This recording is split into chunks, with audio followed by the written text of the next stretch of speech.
Because the truth is, if you want to be a better closer, you need more data. You need more information. You need to know what's their journey like, what have been their struggles, where have they been challenged. Asking better questions. So most people I find that struggle with sales, they want scripts, right? Like, tell me what to say, tell me the scripts. And I'm not against scripts. I remember there was I think it was a Nike commercial, and the Nike commercial said, amateurs practice until they get it right. Pros practice until they can't get it wrong. That's a big distinction. Okay. Amateurs practice until they get it right. Pros practice until they can't get it wrong.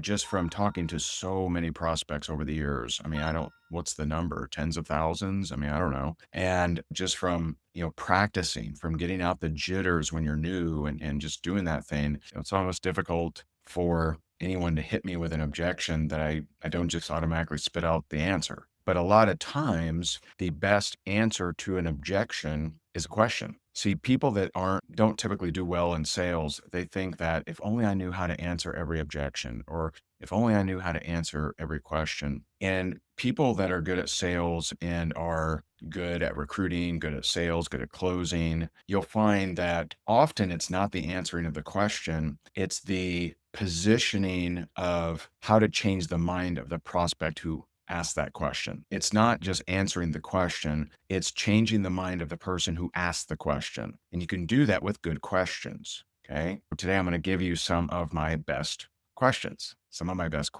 Okay. And these are going to vary. These are going to vary on how did they come to you? Because there's different questions you would ask if you're doing the reach out, which, by the way, if you want to learn how to do reach out, and my friend Christy, I taught her, gave her some suggestions. She did a 30-day run of reaching out to 30 people a day, and she generated over 40,000 in commissions. Now, that's not typical. Results are definitely going to vary. She's very good at what she does, and she sells a high ticket, kind of thing. If you want to learn all about reach outs and how to have an unlimited number of prospects, then check out my cold market recruiting system at higdongroup.com/prospects, right? I put the link in the description too. If you're doing reach outs, that's going to be different than people reaching out to you. Now you're at a big advantage if you can build a brand, which I talk about in chapter 7 of Faith Driven Wealth, my brand new book. Talk all about it. If you can build a brand where people are reaching out to you, you definitely have an advantage, no question. But that doesn't mean that you're paralyzed if you don't have a good brand, right? I am curious, how many of you are actively attempting to build a brand right now? And if you are, man, I would highly suggest get my Faith Driven Wealth book. Chapter 7 talks all about anointed brand, because I believe that every single one of you has a brand that is just anointed and that God's favor would be with. And I would check that out. If you are trying to build a brand, get my brand new book, Faith Driven Wealth, and it'll definitely help you with that. Okay. Questions are going to vary. All right. So let me give you an example. So if you're reaching out to someone, okay, and let's say you're like, hey, I see that you're in Dallas, Texas. I'm looking to expand my business in Dallas. Would you be open to take a look at what I'm doing to make some extra money? Just an example that may or may not resonate with you, right? And they say, okay, what is it? That wouldn't be the appropriate time to find out why. Well, why are you looking to make money? It's because it's a little like, okay, you're reaching out to me, buddy. It's a little, it doesn't quite jive. Now, I'm not saying it would never work, but it doesn't quite jive. However, if someone is reaching out to you, okay, so let's say that you do a video. And the video says, hey, you're trying to lose weight. I have a 7-day meal plan that's super easy to follow. Reach out to me with the number 7 and I'll send you my 7-day meal plan. Got it? Does everyone follow? I'm trying to keep this simple. So all of a sudden you have people reaching out to you and they're hitting you with a 7. Okay. So what I would suggest at that point, and this is very particular verbiage, what you don't want to do is just say, hey, tell me about your journey, because that's bait and switch. You don't want to say, hey, well, before I send you the meal plan, tell me, what products are you taking? See, that's bait and switch. You don't want to do that. But what you can do is you can do what I call a CTA delay. That's a call to action delay. So you do a video, you're selling something around weight loss. You say, hey, reach out to me. I'll give you a 7-day meal plan, totally free. Just reach out to me with the number 7. People reach out to you with the number 7. By the way, I don't have a 7-day meal plan, so don't reach out to me. I know someone somewhere is going to send me a 7.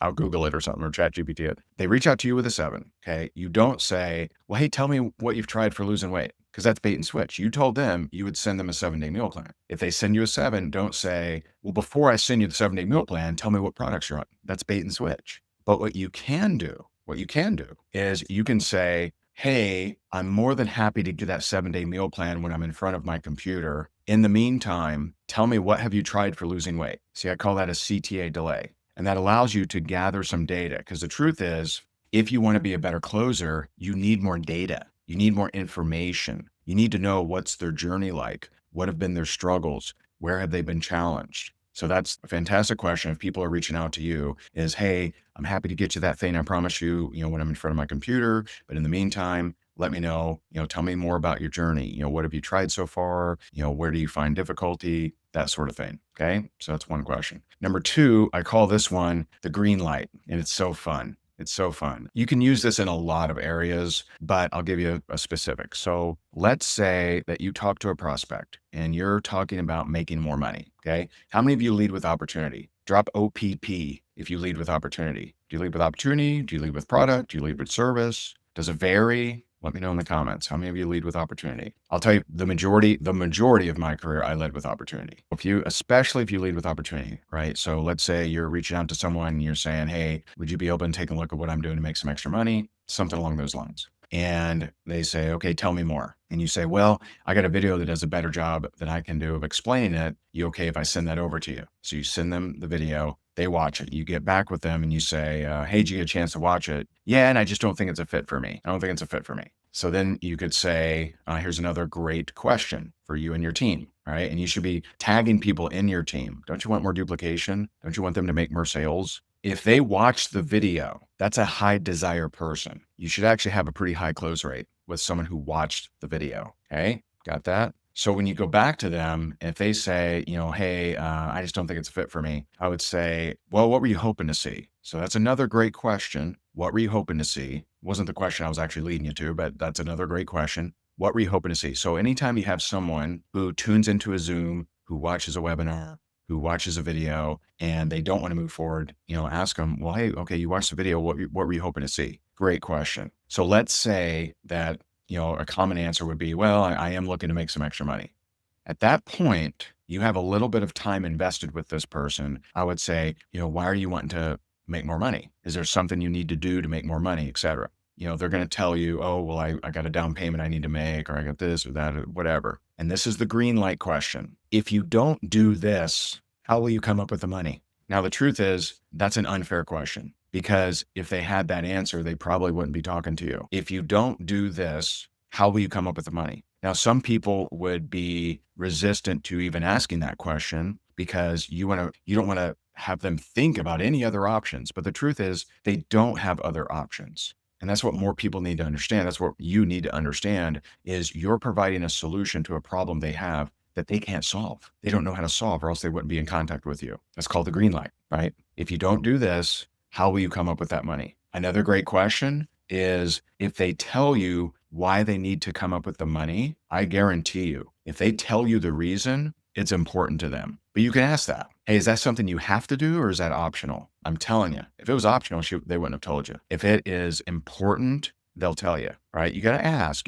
Sometimes you got to ask a few times. But what you'll notice here is the best recruiters, the best salespeople, they ask good questions. Now, not just of their prospects, but also of yourself. What questions are you asking yourself? Are you asking diminishing and condemning questions? Are you asking, why does this keep happening to me? How come I'm not further along? Why is that person further than me? Well, if you're asking those questions, those aren't good questions. Those are questions that are going to throw you off track, diminish you, make you feel bad. It's not going to be good. Ask yourself better questions. Some of my questions that I love is, God, what am I doing about this? So when a situation arises, anything, a rejection, someone betrays me, lies about me, or, something bad happens, I don't go to the situation first. I learned this from Graham Cook. I don't go to the situation first. I go to God and I say, God, what are we doing about this? What am I to learn from this? Is there something I'm supposed to learn? Much better questions. Instead of, why does this keep happening to me? Lord, is there something I'm supposed to learn in this pattern? Lord,